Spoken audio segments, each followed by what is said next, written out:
প্রিয় বন্ধুরা, আমরা আজকে চলে আসলাম রাজবাড়ী জেলার পাংশা থানার কলিমহরে অবস্থিত রয়্যাল অ্যাগ্রোতে, যেখানে সম্পূর্ণ ন্যাচারাল পদ্ধতিতে গরু মোটাতাজন করা হচ্ছে।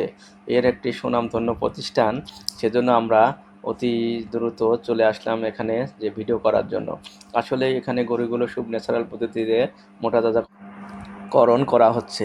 এ পর্যায়ে আমরা কথা বলবো খামারের ম্যানেজার সাহেবের সঙ্গে। ভালো আছেন? হ্যাঁ, জি।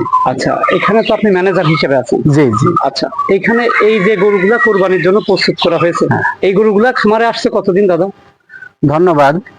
আসলে আমি প্রথমেই বলে রাখি, এই খামারটা শুরু হয়েছে 2017 শেষের দিকে। জি জি। ঠিক আছে, আজ থেকে 9 বছর আগে। তো আমরা এইখানে গরুগুলা লালন পালন করি আসলে দুইটা ভাগে।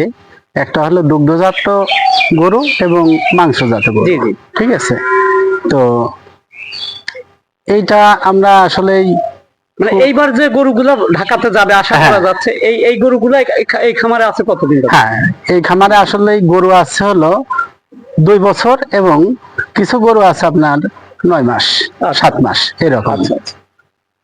আচ্ছা, এই গরুগুলো লালন পালনের ক্ষেত্রে এখানে ওষুধ, খাবার, এসব বিষয়গুলো আপনারা কিভাবে টেক কেয়ার করছেন? আমরা তো আসলে খুবই এটাকে খুবই গুরুত্ব দিই। কারণ কি, আসলে এরা অবলা জন্তু। ঠিক আছে, এরা মুখে বলতে পারে না, এদের ট্রিটমেন্টটা দেয়া খুবই ক্রিটিক্যাল।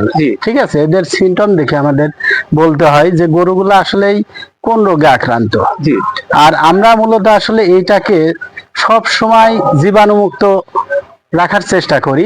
জীবাণুনাশক দিয়ে আমরা সবসময় গরুগুলো যাতে রোগে আক্রান্ত না হয়, এইভাবে আমরা চেষ্টা করি। আর বিশেষ ক্ষেত্রে আমরা হলো টিকাদান, যেগুলো টিকা সিজনাল কিছু অসুখ হয়, এগুলো আমরা গুরুত্বের সাথে দেখি। আচ্ছা, আর এর খাবার দাবারের ক্ষেত্রে এই যে গরুগুলার শরীর স্বাস্থ্য এত সুন্দর হয়েছে, এখানে কি ক্ষতিকর কোনো ওষুধ, কোনো কিছু প্রয়োগ করা? না না না, এটা একদমই দেওয়া হয় না। কারণ আমাদের প্রচুর পরিমাণে ঘাস চাষ করি আমরা, 50 বিঘা জমিতে ঘাস চাষ, একদম ন্যাচারাল। খাবারের কোনো প্রবলেম? না না না না, আমরা মোটা তাজাকরণের ক্ষেত্রে যে ওষুধ প্রয়োগ করে যে এটা করব, আমরা এটা কোনো সময় করি না। আমরা দীর্ঘ 6-7 বছর যাবত আমরা প্রতি কুরবানি ঈদে কিন্তু এবারও আছে 25টা গরু কিন্তু আমরা তৈরি করছি। ঠিক আছে, আপনি দেখছেন ঢাকাতে যাবে, আপনি দেখছেন যে আসলে সব গরুগুলাই কিন্তু বড়। জি, এবং এইখানে এবং গরুগুলো অনেক সুন্দর সুন্দর। আর এখানে যে গরুগুলো আছে 4 লাখ টাকা থেকে 7 লাখ টাকা সর্বোচ্চ এরকম। তো আমরা এইটুকু বলতে পারি যে একদম ন্যাচারাল পদ্ধতিতে আমরা গরুগুলো তৈরি করেছি। আপনি বলতে চাচ্ছেন যে এখানে মানুষের জন্য মাংস খেলে ক্ষতি হবে এরকম ক্ষতিকর কোনো কিছু না না, এখানে বিন্দু মাত্র? 100% নিশ্চিত। হ্যাঁ, 100% এদিকে আমরা খেয়াল রাখছি। তার মানে আপনারা শুধু বিজনেস না, বিজনেসের পাশাপাশি সামাজিক, মানবিক, ধর্মীয় যে ব্যাপারগুলো আছে এগুলো মাথায় রেখে কাজ করা হয়েছে। যে মানুষ কোরবানি দিবে, যে ধর্মীয় একটা ব্যাপার, এটা যাতে পরিপূর্ণভাবে 100% এ ব্যাপারে কোনো সমস্যা নাই। তার মানে এটা যে কোনো পরিবেশেই যেতে পারে, গরুগুলা সেইভাবে প্রস্তুত করা হয়েছে। ক্ষতিকর কোনো ওষুধ, কোনো ফিড, কোনো কিছু প্রয়োগ করা হয় না, এগুলা দেওয়া হয় না। এগুলো তো আপনি করেন, এখানে তো অন্য কারোর হাত লাগানোর সুযোগ নেই। আমি পরিচালনা করি।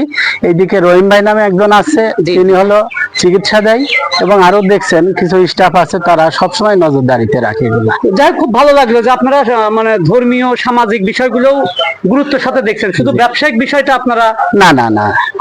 জি, আমি ক্রেতাদের উদ্দেশ্যে বলবো যে অবশ্যই ন্যাচারাল ভাবে যারা তৈরি করছে তাদের গরুগুলা যদি একটু দামও বেশি হয়, সেক্ষেত্রে আপনারা গুরুত্ব সহকারে ওইটা কালেক্ট করবেন এবং মাংস সংগ্রহ করবেন।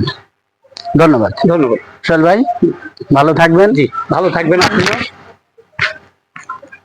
আসসালামু আলাইকুম। তো যাই হোক, এই গরুগুলা দেখাশোনার দায়িত্ব তো আপনি ফুল টাইম ছিলেন। আমাদের তো আজকে যারা বললো আমাদের তো আমি একটা বিষয় তো খুব গুরুত্বের সাথে দেখতে চাচ্ছি, সেটা হচ্ছে যে মানুষ তো কোরবানি দিবে, এটা টোটালি ধর্মীয় একটা ব্যাপার। এই গরুগুলা কিন্তু কোরবানির জন্য হাটে যাচ্ছে।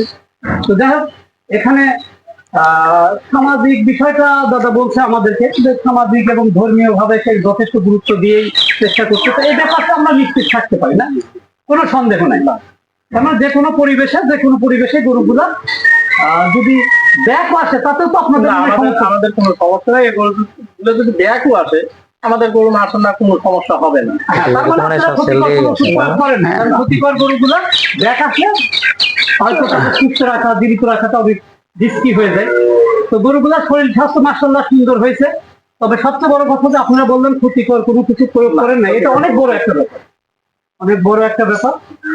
আবার কুরবানির জিনিস দেখেন, আসলে কুরবানিটা হইলো সৌন্দর্য দেখি, মাংসের আইডিয়া করে কেউ না কুরবানি না না, এটা দেয় না। হ্যাঁ নিজের চোখে কুরবানি সুন্দর থাকতে হবে।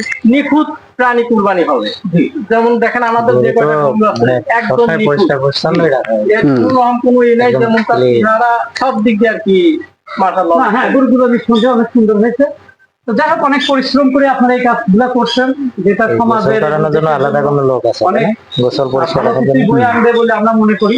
তো ঠিক আছে, আপনাদের জন্য শুভকামনা। আপনারা সঠিকভাবে গরুগুলো নিয়ে সুন্দরভাবে ঢাকাতে যান, যায় যাতে সুন্দরভাবে ক্রেতার মাঝে এগুলা বিক্রি করে আবার পুনরায় আবার আগামী বছর আপনারা যাতে এইভাবে প্রস্তুত করতে পারেন সেই না, দোয়া আমরা করে। ধরেন প্রত্যেক বছর মাশাআল্লাহ 20টা 25টা তৈরি করি এবং আদরের সাথে বিক্রি হয়ে যায়। আলহামদুলিল্লাহ, আমরাও সেই প্রত্যাশাই করি, দোয়া করি আপনারা সুস্থভাবে ঘুরে আসেন। আবার আগামী বছর যদি আল্লাহ সবাই সুস্থ রাখে দেখা হবে ইনশাআল্লাহ। আসসালামু আলাইকুম। ওয়ালাইকুম